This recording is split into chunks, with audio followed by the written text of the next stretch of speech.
Hello everyone, my name is TevhoBend, and I am welcoming you to a special sort of video. So, I've never really done this webcam thing before. It's just not my forte. I really don't like recording my face unless I'm doing like things that require my face.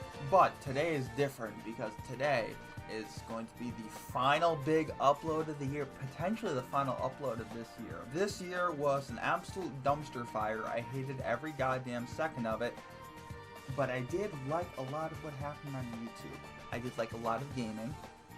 And I figured, I have some friends who are YouTubers, right? I have friends who are YouTubers.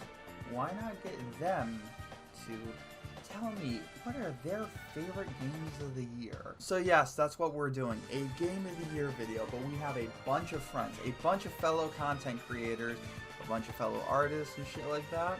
We got a bunch of them, and they're going to go over their favorite games of the year. Everyone has a very unique personality, so sometimes you're going to see gameplay, sometimes you're going to hear a little bit of jokes, sometimes you're going to hear dead serious delivery. It's like, you know, it's rolling the dice. That's what I love about it. That's what I love about my friends. But I will go over my games of the year at the way end, so why don't we get straight on into this. Alright, so for 2023 Games of the Year discussion, this is SwooshBear, and I got some prompts here to go over. We're going to talk about different categories here, and what games fit those categories for me for 23. First up is gameplay, and for me, overall, it's going to be what is my personal game of the year, Resident Evil 4 Remake. I think that the remake is fantastic. It really captures the spirit of the original and modernizes it to have really good pacing, really good flow, and a lot of options for you to select different items, different loadouts that fit your playstyle, and it adds some new features that really complement the faster paced gameplay and level design that's featured here. It's a real great treat. For the plot or story or narrative for this year, it has to be Final Fantasy 16. I think that the team at Creative Business Unit 3, I think is what it is, they really knocked it out of the park with a really compelling story, amazing world building, characters that we cared about, side quests that really injected a lot of charm and realism into the world that they've created for 16. There were a lot of really hype moments, sad moments, emotional moments that really made this the #1 narrative for me for 2023. Soundtrack also has to be Final Fantasy 16, just amazing tracks, ones that still get stuck in my head today. It has a great range of all different types of music here. Some of the battle music is really hype, the general bass music is calm and soothing, character themes are fantastic. Soken does it again with amazing music in this game. For multiplayer for me, I don't really play too many multiplayer games, but I did recently get into the current craze of Lethal Company, which is a great blend of horror and comedy. Probably unintentional, but this game can be very hilarious with proximity chat and trying to delve into dark dungeons to get loot. It's just a very unique game in a way, but it really does play on the collaborative nature of trying to reach a shared goal, and just is set up for so many funny things to happen. It's even if it's like in an early access game, right, and it's not completely finished just yet, and it can be basic in some elements, it's just pure fun, and that's what really sets that as my favorite multiplayer of the few I played this year. And for a game that I played this year that maybe did not come out this year, I'm gonna go way back to like 1999 and say Ape Escape, the classic PlayStation franchise about catching apes. This is like a platformer. It's kind of out there in terms of the controls structure. This is around the time where PlayStation was releasing a couple different platformers that kind of hit the craze of 3D platforming, and this one is very unique. The setting is just wild. It's hilarious. Catching monkeys across time. It really just hits a lot of those chords for me, for it just being really funny. I do recommend it. There's sequels I haven't played yet, but the original on PS1 is so unique, the control, and such a unique setting and story that's just like that 90s level of goofy that just was completely up my alley. So that was definitely my favorite for me. Hi, my name is Bebop, and I'm here to talk about video games. I've played exactly maybe 3 video games this year.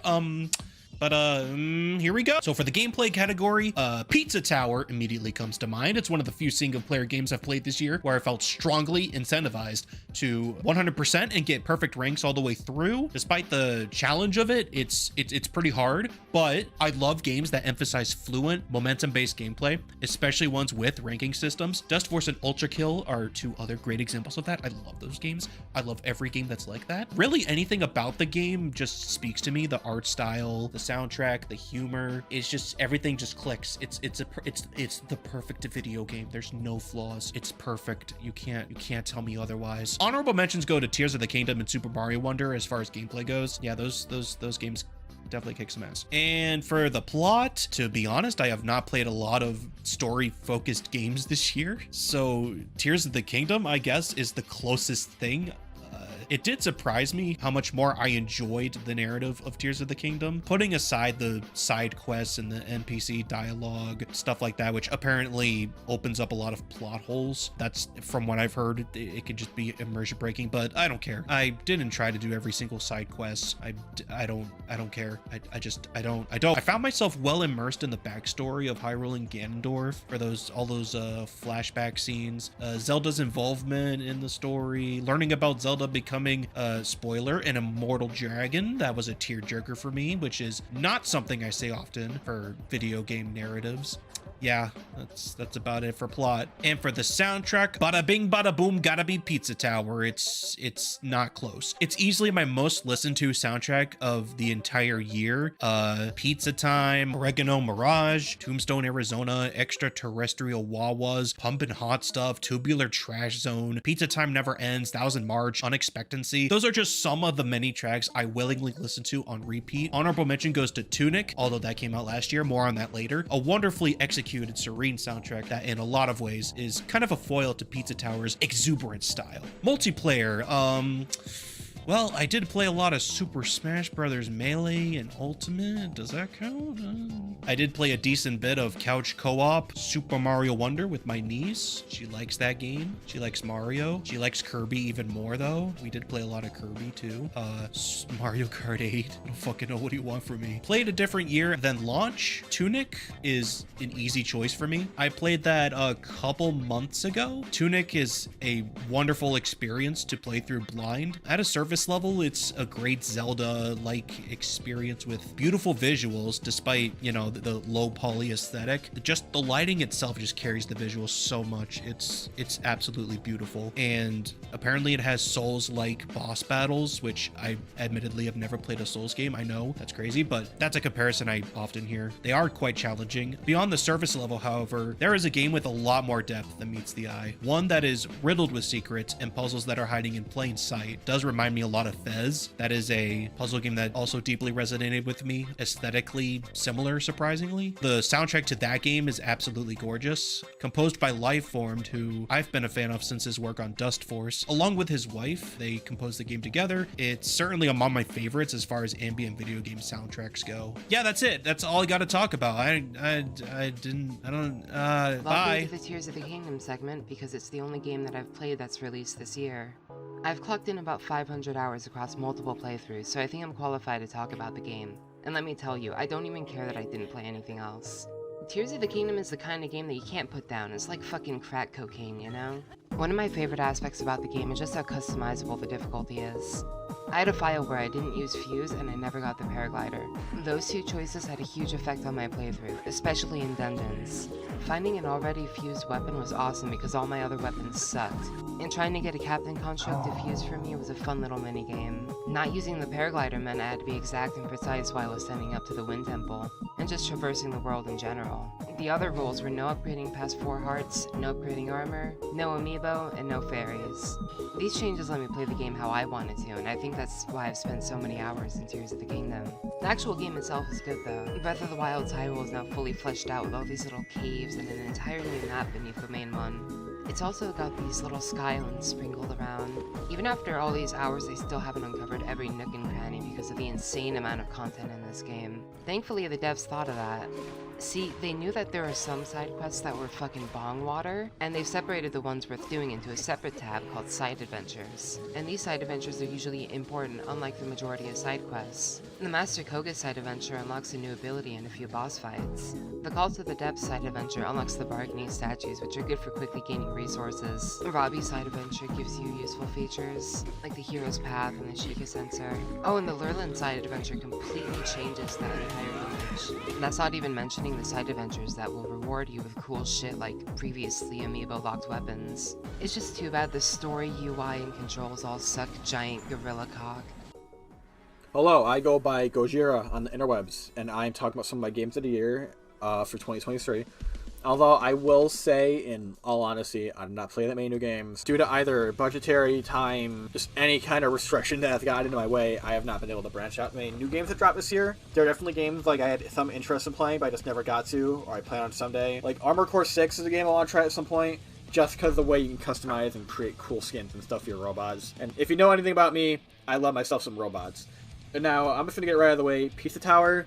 That, for gameplay, soundtrack, and art style, I'm just going to lump it all into the same category. Pizza Tower's gameplay feels smooth. It's like simultaneously snappy and loose at the same time, so you just have the perfect amount of control for like how Pina moves. You can bind movement options, so it's like fun to just like push him to his limits, for lack of better terms. I can definitely tell that the game had partially at least speedrunning in mind, because like seeing people play that game at maximum optimal pace is insane. After like consistently playing it on and off for like a few months, just because every time I touch a game, I'd have to finish it again. I definitely would pick up the game, finish it in about 2-ish hours, leave for a couple weeks, come back, play it for another 2 hours, beat it in one sitting again. Yeah, Pizza Tower was a lot of fun though. Like the art style is really nice to look at. I love like the retro, like cartoonish webcomic look of it, and just the colors are really nice and popping out. And like occasional bits of shading here that's like really subtle but also exaggerated, so it looks nice. I don't know, this is a really nice art style. The soundtrack is just straight up phenomenal. I listen to it borderline daily. Like, it's definitely some of my like songs I put on like when I motivate myself real quick. Pumpin' Hot Stuff is my favorite song in the game because I'm a noise head. The Noise is a really cool guy. The theme song of Pig City, I can't think of the name of right now. That's a great one. And Tropical Crust, that's a good one. This is going to be like a massive... People are going to think I'm joking when I say this probably. The game of the year that I played through a previous year is a game called Pitfall: The Lost Expedition for the Nintendo GameCube. It's a sequel, you know, like Pitfall on the Atari 2600, like a sequel reboot type game. It's actually a really nice semi-open world exploration-based game. Like, the characters are funny, the interactions are pretty funny. You can definitely tell it's a bit marketed towards kids, obviously. It was a GameCube game, but the entire presentation of the world for a little kid would be really mysterious.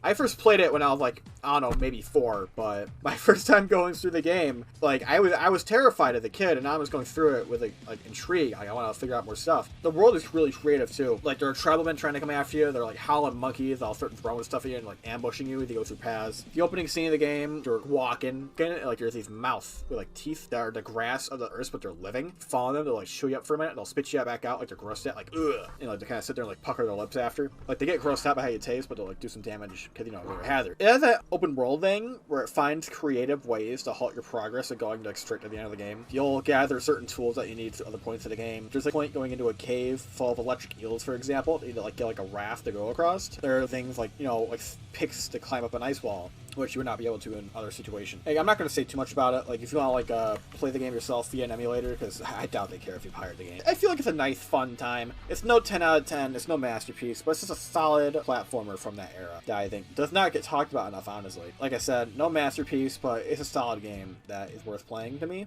And I feel like for multiplayer games, I don't really have much comment. The only 2 brand new multiplayer games I've played this year are like Mortal Kombat 1 and Street Fighter 6. Street Fighter 6 I had an amazing honeymoon period with when that came out, but after a while, I got used to the gameplay loop, because, let's face it, I'm a Guilty Gear player. I'll probably never get used to games anywhere near as fast as Guilty Gear Strive, because it's just generally really hard to get into that for me. I'm not used to playing that slow, which is definitely like a scrub quote adjacent thing to say.